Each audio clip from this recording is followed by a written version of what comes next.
ఈ మేడం 500 రూపాయల నోటును pizza delivery చేయడానికి వచ్చిన అమ్మాయికి ఇస్తుంది. అప్పుడు ఆ అమ్మాయి చిల్లర ఇవ్వడానికి తన పర్స్ తీయగా అందులోంచి డబ్బుతో పాటు ఒక ఫోటో కూడా కింద పడుతుంది. ఆ మేడం ఆ ఫోటోను తీసి ఇదెవరు అని అడుగుతుంది. దానికి ఆ అమ్మాయి ఈయన మా భర్త అని చెబుతుంది. ఆ మాట వినగానే ఆ మేడం ఒక్కసారిగా షాక్ అవుతుంది. బహుశా ఒకే పోలిక ఉన్నవారు ఇంకెవరైనా అయి ఉండవచ్చు అనుకుని ఏం పనిచేస్తాడు అని అడుగుతుంది.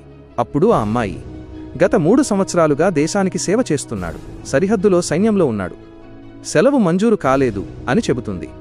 వెంటనే ఆ మేడం ఆ అమ్మాయిని తన ఇంట్లోకి రమ్మని చెబుతుంది.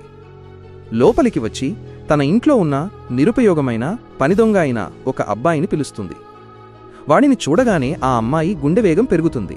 వెంటనే విష్ణు, నువ్వు ఇక్కడ ఈ మేడంతో ఏం చేస్తున్నావు? నువ్వు 3 సంవత్సరాలుగా సరిహద్దులో సైన్యంలో ఉన్నావు కదా అని అడుగుతుంది.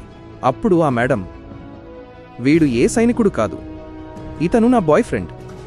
గత 3 సంవత్సరాలుగా మేమిద్దరం రిలేషన్షిప్లో ఉన్నాం, త్వరలోనే పెళ్లి చేసుకోబోతున్నాం అని చెబుతుంది. దానిక అమ్మాయి, నువ్వు ఈ నగరంలోనే ఉండి సరిహద్దులో ఉన్నానని మాతో అబద్ధం చెప్పావా? నాకు ఎన్నో కష్టాలు వచ్చాయి, కానీ నువ్వు ఇంటికి వస్తావని సంతోషంగా ఉండేదాన్ని అని అంటుంది. ఆ అమ్మాయి తన మంగళసూత్రాన్ని తీసి అతని చేతిలో పెట్టి అక్కడి నుండి వెళ్ళిపోతుంది.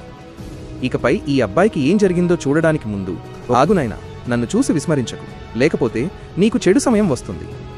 ఒక్కసారి కామెంట్లలో హర్ హర్ మహాదేవ్ అని రాసి వీడియోకి ఒక లైక్ చేసి ఛానల్ను సబ్స్క్రైబ్ చేయి.